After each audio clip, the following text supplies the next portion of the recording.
여러분 안녕하십니까? 광주 MBC 뉴스데스크입니다. 한덕수 대통령 권한대행이 정부로 이송된 양국관리법 개정안에 대해 거부권을 행사했습니다. 양국관리법만 놓고 보면 이번이 두 번째 거부된 건데요. 윤석열 대통령의 거부권 1호 법안이기도 한 양국관리법을 두고 왜 같은 일이 반복되는지 송정근 기자가 짚어봤습니다.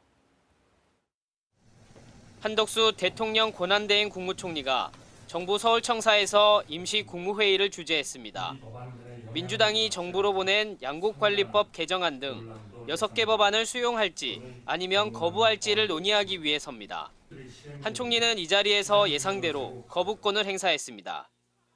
어느 때보다 정부와 여야 간 협치가 절실한 상황에서 국회 6개 법안에 대한 제의를 요구하게 되어 마음이 매우 무겁습니다.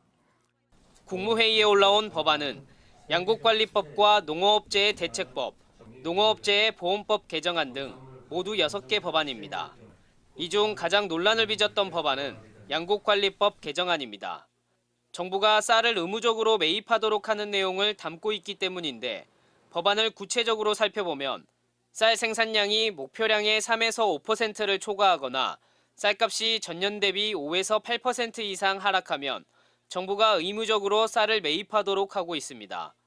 농민들은 현재 쌀값이 20년 전 가격으로 폭락했고 기후변화로 보리와 밀 등 다른 작물도 생산량이 절반으로 줄어 농가들이 총체적인 난국에 빠져 있다고 강조했습니다. 때문에 쌀만이라도 정부에서 안정적으로 관리해 농가의 경제 안정과 식량 자급률을 높여야 한다고 설명했습니다.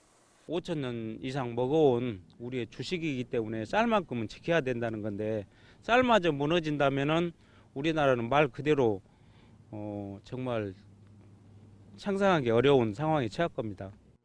민주당은 식량안보도 국방안보 못지않게 중요하다며 시장 자율성과 재정 부담을 강조하고 있는 정부를 비판했습니다. 그러면서 현재 쌀 한 가마니가 생산비에도 미치지 못하는 18만 5천 원 정도에 거래되는데 농민들이 생각하는 적정가 23만 4천 원에 한참 못 미치는 수준이라고 말했습니다.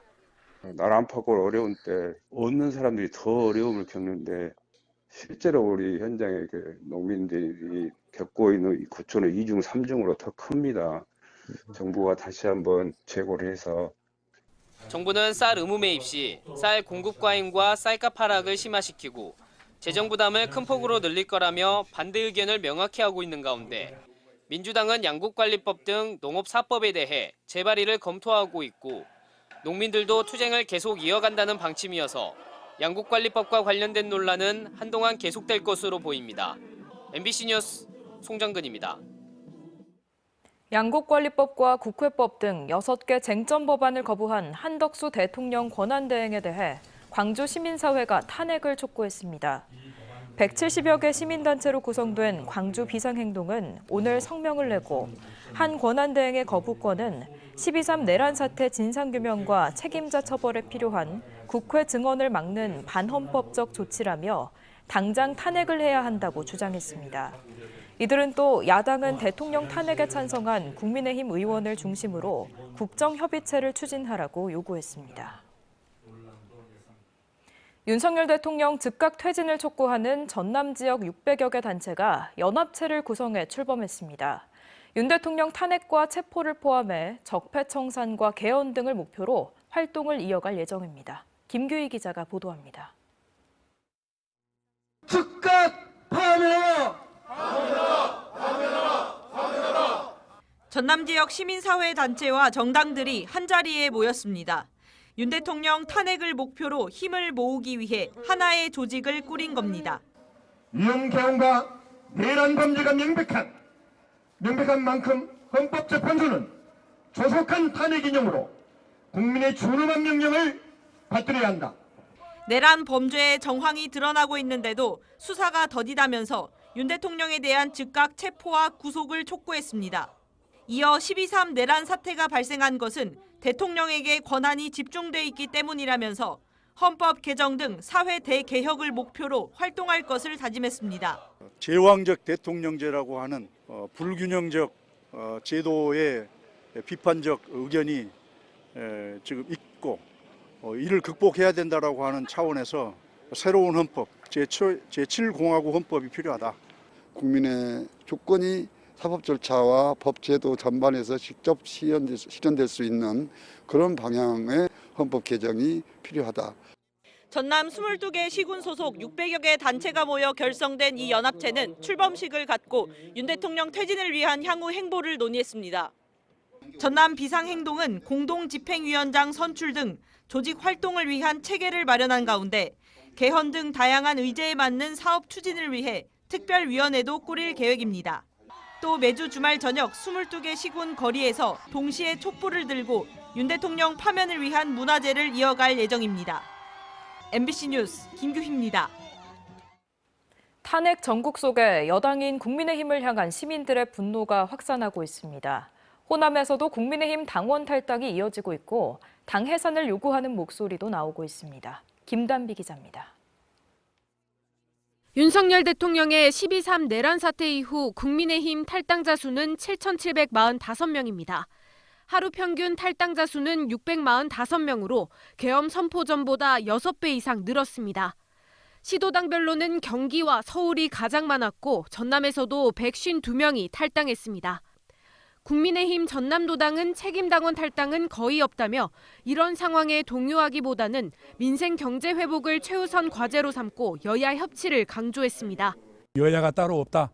광주 전남을 위해서는 여야 손을 잡고 가야 된다 해서 예산 확보 또 추진하고 있는 사업에 저희들은 전념하려고 하고 있습니다.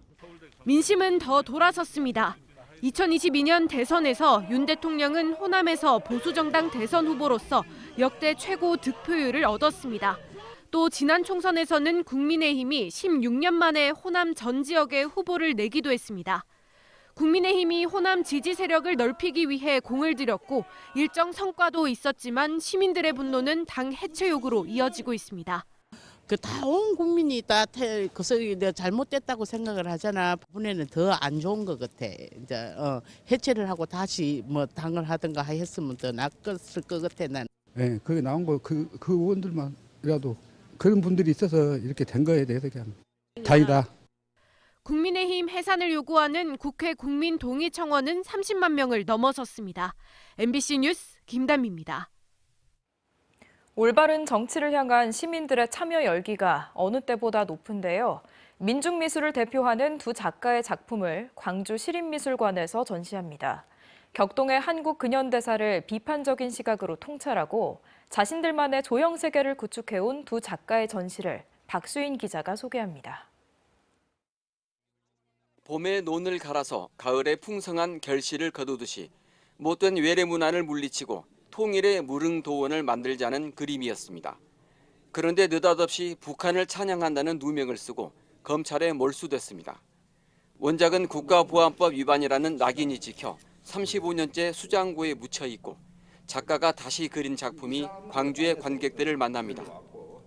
1960년대 실험 미술로 시작해 80년대 민중미술을 거쳐 현재에 이르기까지 신학철 작가의 60년 예술 세계를 광주 시립미술관에서 선보입니다. 격동의 근현대사를 비판적 시각으로 통찰한 그의 작품에서 80년 광주가 갖는 비중은 절대적입니다. 그러니까 광주 항쟁이 이제 공포심을 많이 없애주고 의문을 느끼고 이제 이런 것들이 이제 광주 항쟁이 밑바탕이 아니었나 이렇게 보고 싶어요. 신학철 작가의 작품은 언제나 현재의 시점에서 붓이 멈춰 있습니다. 그리고 사회가 예술을 부를 때 언제든 다시 붓을 들 준비가 돼 있습니다. 그 촛불 집회를 보니까 선한 힘들이 한테 모이는 거예요. 에너지가. 그래서 다시 그려야 되겠다. 1980년대 전남대 당산나무 아래 놓인 정화수는 붉은 빛입니다. 2020년 옛 전남도청아 분수대에선 하얀 물방울이 쏟아져 내립니다. 핏빛으로 물들었던 광주가 인권과 평화의 상징으로 승화되는 작품의 흐름이 물빛의 대조로 드러나 있습니다. 1980년대 민중미술로 그림을 시작한 송필용 작가는 굴곡진 근현대사를 황토색 짙은 땅의 역사로 풀어냈고 2000년대 들어서는 물이라는 소재에서 치유와 정화, 강인한 생명력을 찾았습니다. 역사와 공명하는 어떤 물줄기, 역사와 공명하는 그런 물의 강줄기를 이렇게 통해서 우리 삶의 어떤 역동적인 힘을 이렇게 앞으로 나아가는 힘 같은 것을 제시하는 그런 방향으로 제가 물을 연구하고 있습니다. 지난해 오지호 미술상을 수상한 송필용 작가의 시대정신과 예술적 성과를 담은 60여 점의 작품이 광주시립미술관에서 관람객을 기다립니다. MBC 뉴스 박수인입니다. 불포와 지방산이 풍부해 뇌 건강에 좋다는 호두는 그 주름진 형태 역시 사람의 뇌와 닮았죠. 호두를 섭취하는 것뿐만 아니라 손놀이개나 지압 목적으로 사용하는 분들도 많은데요. 전남 영광에서도 이 지압용 호두가 수확되기 시작했습니다. 주현정 기자가 다녀왔습니다. 가을 거지를 선별하는 농부의 손이 분주합니다. 깊은 주름골이 선명한 암갈색의 알맹이 호두입니다. 크기도 모양도 제각각, 상품 가치가 있는 것들만 골라냅니다. 쪼개져 버리거나 너무 가벼운 것을 제외하면 나무 한 그루에서 얻는 수확물은 겨우 5kg 남짓 정도입니다. 먹는 호두와 달리 잘 깨지지 않는다는 이 호두는 뇌 건강에 좋은 손놀이개용입니다. 속은 텅 비었지만 껍데기가 두껍고 단단한 것이 특징입니다. 두 알을 한 손으로 비벼 돌리면 말초신경이 자극되고 투명한 옥소리까지 난다 하여 예부터 찾는 이들이 많습니다. 손에 조금 가지고 놀면은 이렇게 그 톡톡 튀어나온 부분들이 상당히 빛이 나고 거의 보석에 가깝다고 봐야지.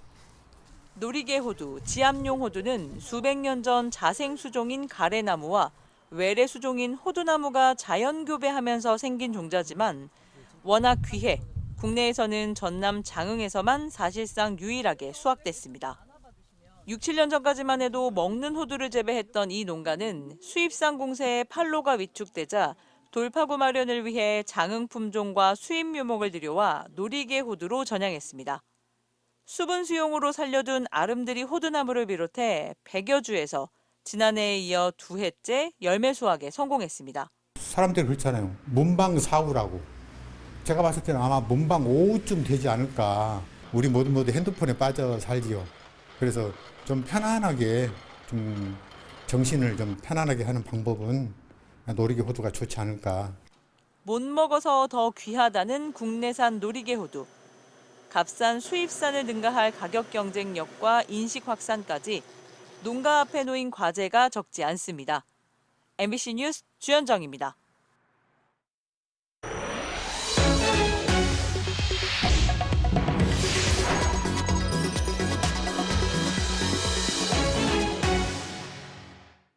대통령 탄핵 이후 사회 정치적 개혁 방향을 모색해보는 토론이 생방송됩니다. 광주 MBC는 잠시 뒤 9시부터 시사토론 프로그램인 시사용광로 시간에 12.3 내란 사태부터 대통령 탄핵까지 일련의 정치 상황을 되돌아보고 앞으로 정치계와 시민사회가 나아가야 할 개혁 방향은 무엇인지 이야기 나눠봅니다. 오늘 토론에는 박균택 더불어민주당 국회의원, 임동화 광주시민단체협의회 공동대표, 장은백 변호사가 참여하며 광주 MBC 유튜브를 통해서도 실시간 중계됩니다. 광주 쓰레기 소각장 시설 예비 후보지 주민들이 광주시의 폐쇄적인 행정에 반발하고 나섰습니다. 광주 서구 서창동 쓰레기 소각장 반대 비상대책위원회는 오늘 기자회견을 열고 서창동은 도심이나 학교와 가까워 적절한 곳이 아님에도 광주시는 예비 후보지 위치와 토지 소유자 등을 공개하지 않고 있다며 이는 주민들의 알 권리를 박탈하는 것이라고 비판했습니다. 이들은 특히 주민들의 동의 절차 없이 깜깜이 행정으로 일관하고 있다며 광주시가 결정하면 주민들은 따라올 것이라는 식의 구시대적 행정을 해서는 안 된다고 지적했습니다. 지난 10월 광주 북구의 한 아파트에서 초등학생이 5톤짜리 재활용품 수거 차량에 치여 숨진 것과 관련해 수거업체가 행정처분 대상이 아니라는 결과가 나왔습니다. 관할 구청인 광주 북구청은 수거업체가 폐기물관리법 시행규칙에 명시된 폐기물 재활용 신고자의 준수사항을 위반했을 가능성이 있다고 판단했으나 검토 결과 행정처분을 위한 명확한 법적 근거를 찾을 수 없다고 밝혔습니다. 또 과태료 부과 등을 위해 변호사에게 자문했으나 처벌 관련 법적 근거가 없다는 답변을 받았다고 전했습니다.